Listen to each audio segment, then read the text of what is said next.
자, 안녕하십니까. 호치민시한국 국제학교 학생 여러분들. 이번 시간에는 경제생활과 경제 문제 중에서 경제 문제 합리적 해결이라고 하는 주제 중에서 두 번째 주제, 경제적 유인과 선택이라고 하는 주제에 대해서 배워보도록 하겠습니다. 자, 지난 시간 복습해 볼게요. 학생들이 조금 많이 혼동했던 것들이 있습니다. 뭐냐면은 편익과 순편익을 구별하지 못했던 것 같아요. 순편익. 순편익은 편익 빼기 비용이죠. 요것이 0보다 많으면은 음 합리적인 선택이 되는 거예요. 자, 갑은 "나는 이 운동화를 살 건데 너는?" 하고 물어봤어요. 근데 가격을 보니까 10만 원이에요. 그러면 갑은 운동화를 사는 이유가 뭐죠? 이 사람이 합리적인 선택이었다고 한다면 편익이 비용보다 편익이 비용보다 최소한 같거나 많을 때 사겠죠. 같으면은 손해는 보는 건 아니잖아요. 그냥 고 10만 원만큼의 가치를 얻으면은 뭐 손해 보는 건 아니에요. 그쵸? 근데 10만 원보다 더 많은 편익이 있다고 하니까는 이 사람은 갑은 사는 거야. 그쵸? 을은요. "좀 비싼 것 같아. 난 안 사라." 그러면 을의 얘기는 뭐냐면 편익이 10만 원만큼 되지 않는 거죠. 그러니까 10만 원 이하이기 때문에 10만 원 주고 사지는 않겠죠. 둘 다 합리적인 선택을 했다고 했을 때요. 근데 자료 2를 보게 되면 일주일에 전에 10만 원이었던 운동화가 30% 할인해서 7만 원이 됐다. 그랬더니 인제 사야겠대. 그 얘기는 뭐야? 7만 원 이상의 만큼의 가치가 있다고 하는 편익이 있다고 생각하는 거죠, 을은요. 그러면 앞에서 자료 1에서 을은 10만 원일 때 사지 않았고 자료 2에서는 샀으니까 을의 편익은 7만 원 이상, 그쵸? 예. 10만 원 이하 미만으로 봐야겠죠. 10만 원 미만으로 보는 것이 합리적일 것 같습니다. 그러면 자료 1에서 갑과 을 중에서 누가 더 운동에 대한 편익이 많을까요? 갑은 사고 을은 안 샀으니까 갑이 더 많겠네요. 그쵸? 많은 학생들이 3만 원 이렇게 얘기를 했었는데 잘못된 답이죠. 3만 원이 아니라 7만 원에서 10만 원 사이다. 여러분들 생각하고 있는 음 이상하게 문제를 푸는 학생들이 좀 있었어요. 아무튼. 자, 매몰 비용은 내가 어떤 것을 선택할 때 고려해서는 안 되는 이미 벌써 사용해 버린 비용인 것이죠. 테니스 선수가 아니라 테니스 동호회 사람이 테니스 클럽 비용을 지불했는데 아픈데도 계속 쳤다. 그렇게 되면은 계속 쳐야 할 것인가 치지 말아야 할 것인가에 대해서 고민을 하겠죠. 그러면 쳤을 때의 편익과 치지 않았을 때 비용을 생각해야 되는데 치지 않았을 때 비용에서 가장 큰 게 뭘까요? 건강이라든지 재미라든지 이런 것들을 치지 않게 되면은 버리게 되겠죠. 근데 그 비용에 무엇을 포함시키는 순간 테니스 회원비를 포함시키는 순간 나는 어떤 선택을 하게 된다? 비합리적인 선택을 한다. 그래서 매몰 비용을 생각해서는 안 된다는 거예요. 여러분들이 많은 학생들이 잘 썼는데 새로운 선택 시에 비용이라고 하는 거, 고려해서는 안 된다고 하는 비용이라고 하는 것에 대해서 생각하지 않은 학생들이 좀 있었던 것 같아요. 자, 마찬가지입니다. 뭐가 마찬가지냐? 레스토랑을 차렸어. 인테리어비가 많이 들어갔어. 근데 장사가 안 돼. 지금 코로나 때문에 다 문 닫았어요. 어떻게 할지 참 모르겠어요. 이 한국 같은 경우는 장사하는 것을 막지는 않았잖아요. 그리고 장사가 잘 안 되니까 "어떻게 좀 같이 도와줍시다."라고 해서 온라인 판매라든지 이런 방법을 이렇게 많이 해결을 했는데 선거로 투표를 나가 보니까는 다 문을 닫았더라고요. 그러니까는 뭐 옷집도 닫았고 그러니까 2명 이상 근무하는 데들은 다 닫은 것 같아요. 아무튼 그래서 한 달 정도 이렇게 되니까는 도저히 유지를 할 수가 없어. 그러면 그만둘 것이냐 더 할 것이냐를 따질 때 비용과 편익을 생각해야겠죠. 편익은 뭐겠어요? 계속했을 때 앞으로 들어올 수입. 비용은요. 내가 돈을 벌 수 있는 기회. 그쵸? 그러니까 앞으로 미래의 수입을 포기하고 그걸 비용으로 생각을 해야 되는 거죠. 또 뭐 임대료라든지 뭐 앞으로 지불해야 될 임대료라든지 직원에 대한 어떤 뭐랄까 급여 이런 것들을 생각을 해서 판단해야 되는데 내가 이미 지불한 인테리어 비용을 고려하게 되면은 지금 현재 합리적인 선택을 할 수가 없다. 그래서 매몰 비용은 생각하지 말아야 되는 비용이다. 꼭 기억하셔야 되고요.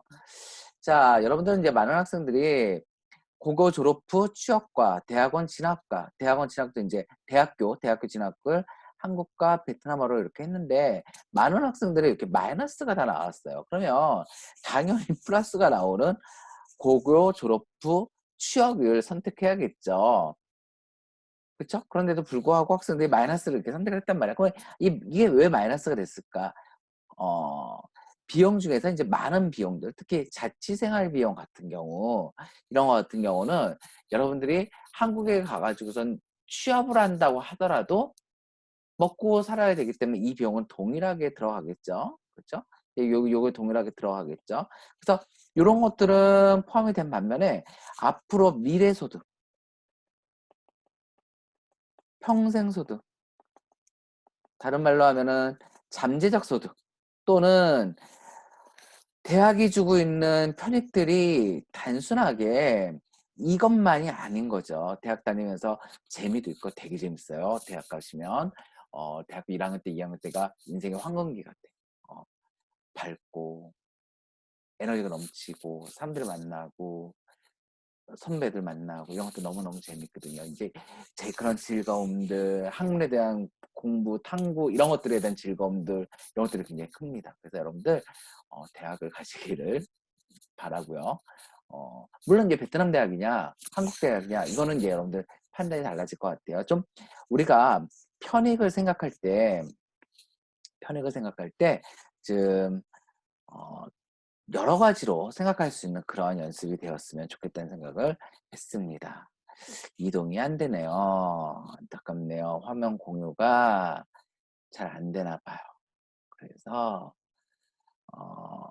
다시요. 그렇다고 다시 그만둘 수는 없고요. 지금 이미 많이 설명을 했기 때문에 아깝기 때문에 그만둘 수는 없고 잠깐만 기다리세요. 다시 할게요. 네. 아까 설명은 요거 얘기했었습니다. 요거요. 그래서 고등학교 졸업 후에 대학 진학할 때 미래소득이나 평생소득, 편익 같은 경우를 좀 종합적으로 판단해라. 종합적으로. 그런 말씀을 드렸습니다. 불안불안하네요. 앞으로 이게 잘 녹화가 될지. 지금 줌이라고 하는 것을 이용해서 하고 있거든요. 누구랑 같이 하는 건 아니고 혼자서 하는데 이렇게 회의를 하게 되면 회의에 대한 기록이 쭉 남아서 기록이 된대요. 근데 제 얼굴과 이 PPT 화면 둘 다 녹화하기가 너무 좋아서 지금 이것을 사용하고 있거든요. 잘 안 되면 뭐 바꿔야 될 것 같아요. 자, 이번 시간에는 주제 2, 경제적 유익과 선택이라고 하는데요. 경제적 유의는 인센티브라고 그래요. 우리 인센티브를 파저티브 인센티브만 이렇게 생각하는 경우가 많아요. 파저티브라고 하는 건 긍정적인 것이죠. 그러니까 긍정적이라는 얘기는 너가 어떤 일을 잘하게 되면 보너스를 얼마 줄게 이런 것들이잖아요. 근데 그런 것만 있는 건 아니에요. 네거티브 인센티브도 있는 거죠. 네거티브는 뭘까? 벌을 받게 되는 경우, 벌금을 내야 되는 경우, 네가 다 해결해. 뭐 이렇게 되는 경우도 있잖아요.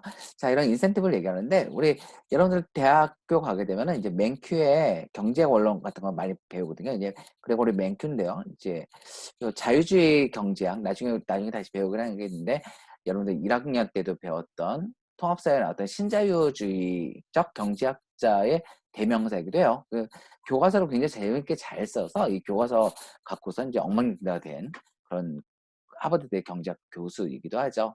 이 사람 같은 경우는 개인의 경제적 책임 이런 것도 굉장히 강조했던 사람인데 이 사람마저도 지금 미국 코로나 사태에서 음, 국민들에게 돈을 나눠주는 것을 지지했다고 합니다. 아무튼 그 사람이 쓴 경제 원론은 전 세계적으로 가장 많이 사용이 되는 어떤 경제 교과서인데요.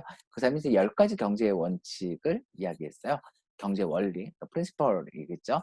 그 중에 네 번째가 사람들은 경제적 요인에 반응한다라는 거예요. 이 경제적 요인에 반응한다는 것이 굉장히 중요합니다. 그 이유에 대해서는 차차 얘기하겠지만은 수요 공급이라고 하는 것 곡선이 이제 대단히 제일 중요하잖아요. 근데 수요 공급 곡선을 설명하는 데 있어서 그 수요 공급 곡선이 만들어지게 되는 변인이 뭐냐면 가격이에요. 가격에 따라서 살려는 사람이 적어지게 되고 가격에 따라서 많아지게 되거든요. 그러면 가격이 무엇이길래 그러냐? 그 가격이 바로 경제적 유인인 거죠. 가격이 싸지게 되면 나의 편익이 증가하기 때문에 사려고 하는 것이고, 가격이 비싸지게 되면 나의 편익이 낮아지기 때문에 안 사려고 하고, 가격이라고 하는 것은 굉장히 강력한 경제적 요인인 것이죠. 자, 경제적 요인은 사람들이 특정한 행동을 하거나 동기를 부여하는 요인이나 제도인데요. 그중에서 특히 경제적 요인이라고 하는 것은 금전적, 물리적인 혜택, 우리는 그것을 편익이라고 하겠죠. 이런 것을 주거나 뺏거나 해서, 또는 손실, 이 비용이라고 할 수가 있겠죠. 이것을 주거나 뺏거나, 그러니까 비용을 절감시키거나 비용을 부담하거나 하는 방식으로 특정한 행동을 하도록 하는 것을 경제적 요인이라고 합니다. 경제적 요인에는요, 이제 포지티브, 긍정적인 경제적 요인과 네거티브, 부정적인 경제적 요인이 있는데요.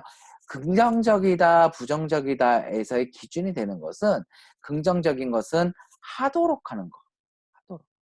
부정적인 것은 하지 않도록. 그러니까 여러분들, 않도록. 여러분들 헷갈리면 안 되는 것이 뭐냐면, 보상을 주거나 뺏는 것이 긍정적인 경제적 요인이 아니에요. 벌금을 주는 것이 부정적인 경제적 요인이 아니다.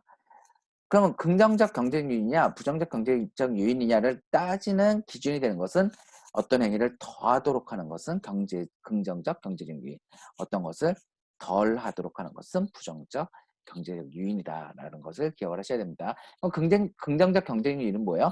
보상을 줌으로써 편익을 증가시켜. 그러면은 더 많이 하려고 하겠죠? 비용을 감소시켜. 그러면 편익이 증가하겠죠? 그러면 더 하려고 하겠죠. 부정적 경제적 요인은 뭐냐면은, 벌금을 내서 비용을 증가시켜. 그러면 덜 하려고 하겠죠. 또 편익을 주지 않아, 감소시켜. 그러면 덜 하도록 하겠죠. 그래서 긍정적, 부정적이라고 하는 것은 더하게 하느냐, 덜하게 하느냐에 딸려 있다는 것을 여러분들 기억해 주시기 바랍니다. 자, 시장 경제에서 가장 중요한 경제적 요인은 가격이에요. 아까 설명해 드렸죠. 여러분들 가장 대표적인 요것이 이제 수요 곡선인데요. X축에 뭘 놔두냐면은 이제 수량을 놔두고요. Y축에 뭘 놔두냐면은 가격을 놔둬요. 그럼 가격이 비싸면 안 사려고 하고, 가격이 낮으면은 사려고 하겠죠? 요런 것이 바로 뭐예요? 가격 하락 때문은 소비자의 소비를 증가시킨다. 이유는 가격이 싸지게 되면은 나한테 편익이 더 늘어나기 때문에, 순편익이 더 늘어나기 때문에, 그렇죠? 소비를 증가시키는 거겠죠. 반면에 원자재 가격이 상승해요? 그러면 생산비가 증가하겠죠. 생산비가 증가하게 되면 뭐가 감소해요? 이윤이 감소하죠. 이윤은 뭐예요? 어, 매출액 빼기 생산비거든요. 그렇죠? 그럼 매출액은 어때요? 매출액은 뭐 곱하기 뭐예요? 가격 곱하기 수량이에요. 그렇죠? 자, 이윤이 높아지기 위해서는 가격이 싸지면 가격을 비싸게 받거나 수량을 많이 팔아야 되는데, 요게 아주 곤란합니다. 왜 곤란하죠? 요 수요 곡선 때문에 그래요. 가격이 비싸면 적게 팔리고, 가격이 싸면 많이 팔리기 때문에 이것을 마음대로 조절하기란 쉽지가 않아요. 그래서 기업에서는 어디에 초점을 줘요? 생산비를 어떻게 낮출 것인가에 초점을 줘요. 그런데 생산비가 올랐어. 그러면 기업은 이윤이 감소하고, 이윤이 감소하기 때문에 그 사업은 못할 사업이 되고 생산을 감소시키겠죠. 이해되십니까? 자, 정부도 경제적 요인을 많이 사용해요.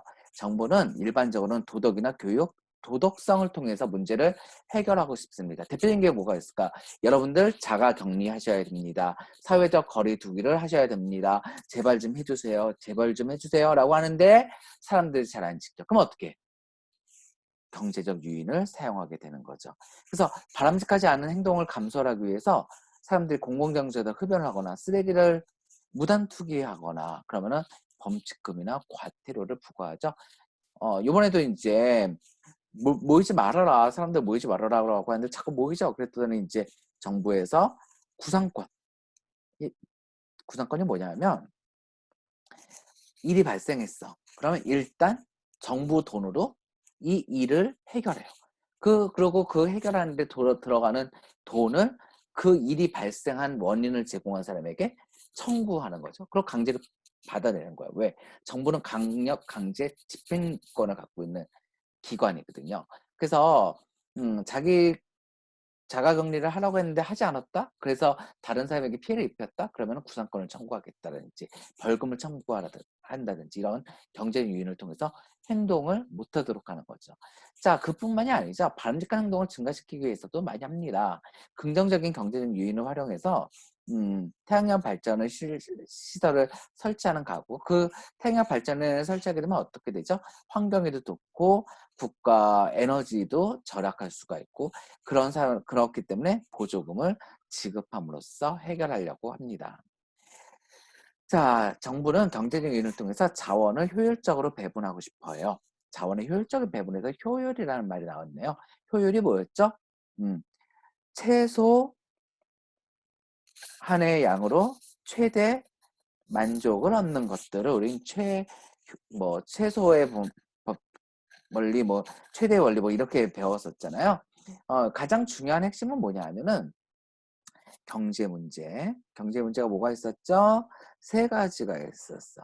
무엇을, 얼마나, 어떻게, 누구를 위해 라고 하는 이 세 가지가 있었는데 이 세 가지를 효율적으로 배분해야 돼요. 근데 어떻게 배분이 되냐면 효율적으로 배분되지 않는 경우가 있다는 거죠. 무엇을 얼마나 생산해야 돼요? 가장 필요한 것을 가장 필요한 만큼. 어떻게? 가장 작은 생산 비용을 통해서. 누구를 위해서? 가장 필요한 사람을 위해서. 근데 그것을 시장을 통해서 해결하려고 했는데 시장이 해결을 잘 못하는 거야. 사람들이 막 사치하고 불필요한 것들을 사고 그래서 가격을 높여서 팔고 그래서 정말로 일반 서민들에게 필요한 것들은 생산하지 않고 이렇게 된 일이 생긴다고 한다면 그것은 합리적인 효율적이라고 볼 수가 없는 것이죠. 그래서 정부에서는 어떻게 하는 거예요? 효율적으로 해결하기 위해서 사치품에는 높은 세율을 부과해. 높은 세율을 부과하니까 어떻게 돼요? 가격이 상승하게 되면은 수요가 감소하겠죠. 잘 안 팔리니까 만들겠어, 안 만들겠어? 안 만들겠죠. 반면에 생활 필수품에는 낮은 세율을 부과해서 자원이 사치품 생산보다는 생활 필수품 생산에 사용되도록 이렇게 유도를 한다. 무엇을 통해서? 경제적 유인을 통해서. 이때 사용된 경제적 유인은 뭐였어요? 세금이었죠. 자, 이렇게 함으로써 무엇을 얼마나? 사람들이 필요한 생필품을 사람들이 필요하지만 못 사는 사람이 없도록 어떻게? 낮은 비용을 통해서 누구를 위해서? 좀 더 많은 사람들이 필요한 사람들이 다 사용할 수 있도록 그렇게 경제적 유인을 사용하죠. 자, 입국고 자가격리 어기면 벌금도 높아지고 감옥도 간다 이런 기사들이 계속 나오고 있습니다. 미국에서는 5,000달러나 받게 한대요. 예. 또 서울시에서는 착한 임대료 동참 사업을 한대요. 그래서 착한 임대료에 동참하게 되면 그래서 나도 우리 임차인은 빌린 사람이죠. 에게 임대료를 깎아주게 되면은 그 건물에 대해서는 유지 보수비나 방역 이런 것들에 대해서 정부에서 돈을 줌으로써 그 행동을 늘리려고 하는 거죠. 그러면 이러한 방법들은 무슨 방법에 해당이 될까요? 긍정적, 경제적 유인에 해당이 되겠죠. 무언가를 더 하도록 만드는 거니까. 이쪽은 뭐에 해당이 되겠어요? 부정적, 경제적 요인이 되겠죠. 무언가를 하지 못하도록 했으니까. 자, 경제적 유인은 효과가 있을까요? 효과가 없을까요? 한번 같이 생각을 좀 해볼까요? 음. 자, 보게 되면은 해결할 문제가 뭐냐면 온실가스를 줄여야 돼. 그래서 해결책으로 에코 마일리지를 제공하기로 했어. 에코 마일리지는 뭐냐면 어, 수도, 도시가스, 전기 이런 것들을 절약한 만큼 마일리지를 적립하고 그것을 나중에 경제적으로 돈처럼 쓸 수 있는 그런 것들이죠. 뭐 전기료를 깎아준다던가 이렇게 사용하다 보니까 5.8%가 감소했대요. 성공이네요. 성공. 근데 재밌는 사례요. 자, 이스라엘 사례라고 합니다. 어린이집에 이 자녀를 맡은 어린이집 선생님들이 퇴근을 못하는 거예요. 왜냐면 너무 지각을 많이 해가지고 그냥 죄송합니다 그러던데 애만 데려가는 거죠. 그러다 보니까는 10분 늦을 때마다 벌금을 3달러씩 부과하기로 했어요. 적지 않죠? 10분 늦으면 한 3,000원, 4,000원. 3,600원 뭐 이렇게 되니까. 근데 놀랍게도 벌금 제도 시행 전보다 지각이 2배 증가했대요. 자, 1번. 두 사람에 나타난 해결책은 어떤 경제적 요인에 해당하는지, 어떤이라고 하는 것은 긍정적이냐, 부정적인 것이냐, 어떤 행동을 더 하도록 한 것이냐, 덜 하도록 한 것이냐에 대한 얘기고요. 자, 2번. 선생님이 묻고 싶은 건 이거예요. 이스라엘의 경우는 왜 효과가 없었을까요? 어떻게 하면 해결할 수 있을까요? 물론 여러분들이 생각하고 있는 답 저도 알고 있습니다. 뭐 그런 방법이 있을 수 있죠. 그렇죠? 그런 방법이 있을 수 있죠. 근데 그것만이 다냐는 거죠. 예를 들어서 미국에서는 학교에 나와서 일정한 수업에 참여하고 과제를 하게 되면 돈을 줘요. 왜? 애들이 하도 학교에 안 나와서. 그래서 이런 방법, 좋은 방법, 최신 기자재를 갖기도 했었고 수업 방법을 바뀌기도 했었고 했는데 다 효과가 없었는데 그 돈을 주는 것 때문에 학교를 안 나오던 애들이 학교를 나온다는 거예요. 그렇다고 한다면 당연히 그렇게 해야겠죠. 그렇죠? 근데 정말 그것이 바람직한 것인지, 그것이 괜찮은 것인지, 그것이 계속했을 때는 어떤 결과를 가져올지 우리는 좀 생각해 봐야 될 것 같습니다. 자, 과제가 있는데요. 또 공유가 끊어진 것 같아요. 공유 다시 하고선 설명 다시 드릴게요.